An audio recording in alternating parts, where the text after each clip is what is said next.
Hello everyone, मैं advocate Monika पाल। दोस्तों, आज इस लेक्चर में हम आईपीसी 1860 के सेक्शन 57 की बात करेंगे।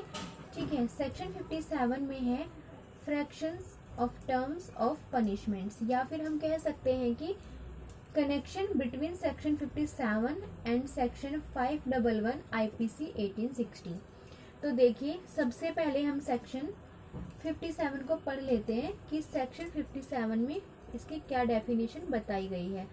तो बेयर एक्ट में है कि fractions of terms of punishment, यानी कि इसको पढ़ लेते हैं, इसकी डेफिनेशन, तभी आपको समझ आ पाएगा। ठीक है, in calculating fractions of terms of punishments imprisonment for life shall be record as equivalent to imprisonment for 20 years. देखिए, इसमें इम्प्रिजनमेंट फॉर लाइफ की बात की गई है कि जो आजीवन कारावास है उसको 20 वर्ष के कारावास के तुल्य गिना जाएगा।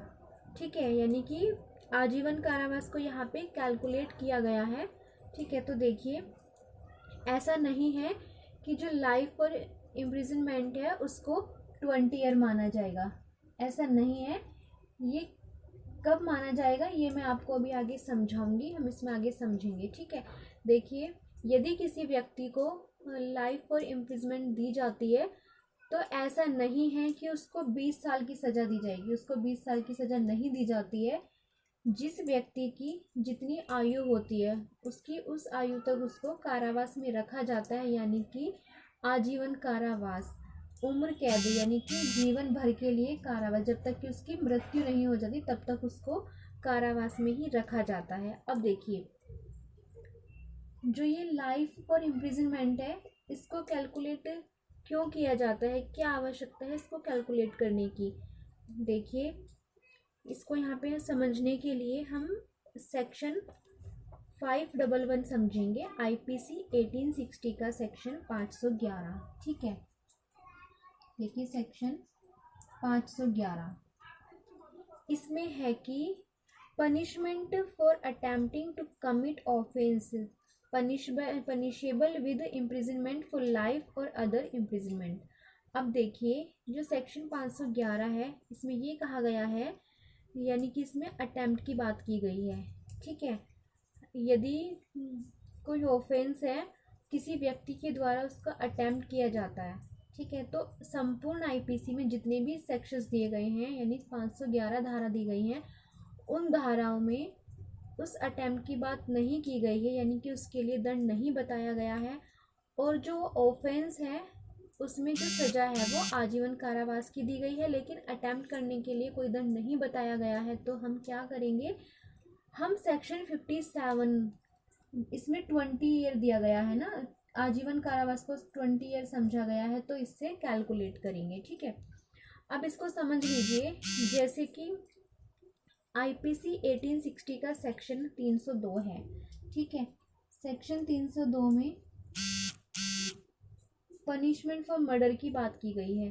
तो यहाँ पे क्या है, पनिशमेंट फॉर मर्डर में यहाँ पे लाइफ इम्प्रिजमेंट, ठीक है, ये दिया गया है। तो यहाँ पे क्या होगा कि उस व्यक्ति जिसने भी मर्डर किया है उसकी जो आयु है, यानी कि उसकी जो जितनी भी उसकी उम्र है, उम्र भर के लिए उसको क्या होगा, उसको कैद में रहना पड़ेगा। ठीक है, अब देखिए, अटेम्प्ट टू मर्डर, तो यहाँ पे अटेम्प्ट टू मर्डर यानी कि उसने कोशिश की है मर्डर करने की, तो इसके लिए आईपीसी में सेक्शन दिया गया है 307। तो अगर कोई अटेम्प्ट टू मर्डर करता है, यानी कि मर्डर करने की कोशिश करता है, तो उसको सेक्शन 307 में दंडित किया जाएगा। अब देखिए, आईपीसी में कुछ सेक्शंस ऐसे भी हैं कि जहाँ पे उम्र कैद की सज़ा दी गई है, लेकिन यदि वो ऑफेंस होता है और उसमें वो ऑफेंस कंप्लीट नहीं हो पाया, उसमें क्या होता है कि उसमें वो खाली अटेम्प्ट कर पाया, यानी कि उसने कोशिश की है, वो उसको अंजाम नहीं दे पाया, और आईपीसी में उस ऑफेंस के लिए यानी अटेम्प्ट के लिए कोई भी दंड नहीं बताया गया है। तो क्या करेंगे इसके लिए, सेक्शन 511 में जो बताया गया है कि इसमें पढ़ लीजिए कि जो कोई इस संहिता द्वारा आजीवन कारावास से या कारावास से दंडनीय अपराध करने का या ऐसा अपराध कारित किए जाने का प्रयत्न करेगा यानी कि वो अटेम्प्ट करेगा, और ऐसे प्रयत्न में अपराध की दिशा में कोई कार्य करेगा जहाँ की ऐसे प्रयत्न के लिए दंड के लिए कोई अभिव्यक्त उपबंध इस संहिता द्वारा यानी कि भारतीय दंड संहिता द्वारा नहीं किया गया है, यानी तो वहाँ वह उस अपराध के लिए उपबंधित किसी भांति के कारावास से यानी कि या तो कठोर कारावास या फिर सादा कारावास से अवधि के लिए जो आजीवन कारावास से आधे तक की। अब देखिए यहाँ पे बताया गया है कि जो लाइफ और इम्प्रिजनमेंट है उसके आधे तक की, ठीक है, उसको मिलेगी। अब देखिए उससे आधे हमने यहाँ पे सेक्शन 57 में जो कैलकुलेट करने के लिए 20 वर्ष इसको बताया गया है, और अब उसने जो अपराध कारित किया है यानी कि उसने जो अटेम्प्ट किया है उसका क्या होगा, आजीवन कारावास का आधा यानी कि 1/2 होगा। अब देखिए आईपीसी का सेक्शन है सेक्शन 376। सेक्शन 376 में बताया गया है 375 में रेप को डिफाइन किया गया है, एंड सेक्शन 376 में रेप के लिए दंड बताया गया है। तो इसमें बताया गया है कि जो व्यक्ति रेप मतलब यानी कि बलात्संग करता है उसको जो सज़ा दी जाती है या तो 10 वर्ष तक की दी जाती है, कम से कम 10 वर्ष, या फिर उसको आजीवन कारावास की सज़ा दी जाती है या फिर जुर्माना या फिर दोनों, ठीक है। तो देखिए अगर किसी व्यक्ति ने रेप करने की कोशिश की है यानी कि अटेम्प्ट किया है रेप को, वो रेप कर नहीं पाया, तो संपूर्ण आईपीसी में ओनली रेप के लिए दंड बताया गया कि रेप हो चुका है तो उसके लिए पनिशमेंट है सेक्शन 376 में, लेकिन अटेम्प्ट टू रेप के लिए कोई भी सेक्शन नहीं बताया गया है, ठीक है।